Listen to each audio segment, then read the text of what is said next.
Bapak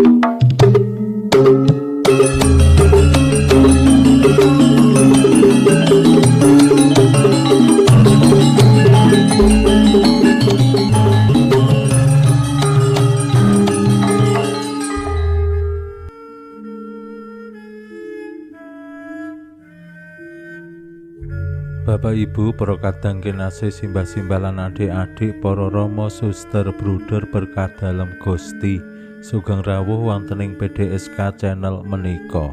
Kados pundi kabar panjenengan?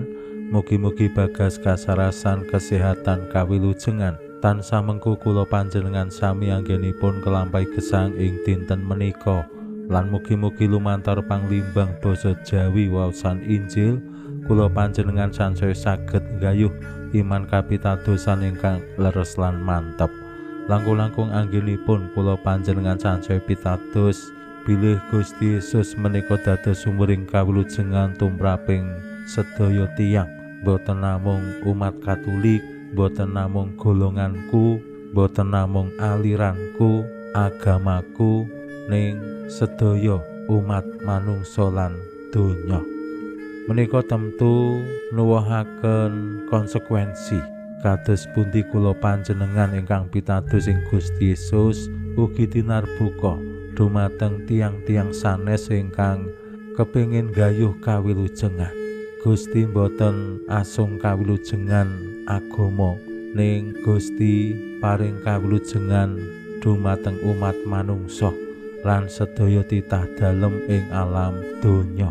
Ora mawang agamane apa ingkang dipun timbang dening Gusti Yesus nggih apa sing wis ditindakake marang wong-wong sing asor popo menika ingkang penting. Mila tinarbuka dumateng tiang sanes, golongan sanes, agami sanes, aliran sanes menika penting awit kapitadosan Gusti menika asung kawilujengan dumateng sedaya. Waosan Injil dinten menika paring pitedah dumateng kula panjenengan sami kados pundi Gusti Yesus ingkang saperangan ditolak dening tiang-tiang Yahudi, ning pranyata wonten tiang-tiang manca sing pitados ing Gusti. Lan kados pundi reaksinipun Gusti rikala wonten tiang manca, tiang asing sing nyuwun supados disarasake, supados diparingi kawilujengan. Menapa Gusti Yesus nolak? Menapa Gusti Yesus nampi? Monggo kita pirengaken sabda dalem Gusti ing dinten menika lan kita wiwiti kanthi sembahyang sawetawis. Konjo ing asma dalem Yang Rama saha Yang Putra tuwin Yang Roh Suci. Amin. Suawi sami munjuk. Gusti Yesus sabda dalem Yang Rama ingkang sampun manjalma, mugi karsa ngandika dhateng kawula wonten ing asepen ing telenging manah kawula. KBKO kegiatan lan panglipur ingkang manjing ing sabda dalem kapenuwana kawula mawi ro ing kawicaksanan dalem. Mugi-mugi srana anggen kawula maos lan mirengaken sabda dalem kawula sansaya nunggil ing sampeyan dalem. Amin. Waosan Injil kapethik saking Injil Markus bab 7 ayat 21 ngantos dumugi 30. Nalika samono Gusti Yesus tindak menyang laladan Tirus lan Sidon. Gusti mlebet ing omah lan ora karsa yen nganti diwerwana ing wong, nanging rawuh dalem ora bisa kasidhem. Awit nalika samono ana wanita sing anake wadon kasurupan setan sing banjur teka bareng krungu yen panjenengane rawuh lan terus sowan sumungkem ana ing ngarsane. Wong iku wong Yunani asal saka Siro Fenisia. Dene Gusti diaturi nundung setan saka anake, nanging paring dalem wangsulan. Kareben bocah-bocah padha wareg dhisik, awit ora prayoga njupuk rotine bocah-bocah diwenehake asu. Nanging wanita mau caos wangsulan, "Kasinggihan Gusti, nanging kirik-kirik ugi sami nedha rontoganipun lare-lare wonten ing ngandhap meja." Gusti nuli ngandika, "Sarehne kaya mangkono aturmu, ya wis, mundura. Anakmu wis ditinggal lunga setane." Wong mau mulih lan tekane ngomah weruh anake turu ana ing amben, dene setane wis lunga. Makaten sabda dalem Gusti. Suwawi sami munjuk, Gusti, kawula munjuk sembah nuwun karana sabda dalem. Sabda dalem dadosa obor ingkang madangi margining gesang kawula. Katuntuna kawula sageta sabda dalem menika numusi manah ngantos tansah ngrembaka kangge gayuh gesang ing swarga. Amin. Bapak Ibu para kadang kinasih simbah-simbah lan adik-adik, waosan Injil ingkang cekak nyariosaken Gusti Yesus ingkang tindak ing laladan Tirus lan Sidon menika termasuk laladan tiang-tiang kafir. Lan ing mriku sajatosipun Gusti kagungan niat meneng-meneng supaya ben ora ana wong ngerti anggone pinarak wonten ing dalem. Ning pranyata naminipun tiang sing wis populer, tiang sing wis laris manis anggone makarya, mesti kathah sing lajeng ningali, lajeng manggihi, tetep ora bisa delik-delik. Nandilalah ingkang rawuh menika wanita manca, wanita asing saking laladan Yunani, Siro Fenisia. Tumraping tiang-tiang Yahudi, wong Yunani kuwi wong kafir. Kula panjenengan tentu saged bayangake wonten ing bumi Indonesia kemawon istilah kafir menika asring sanget kula panjenengan pireng.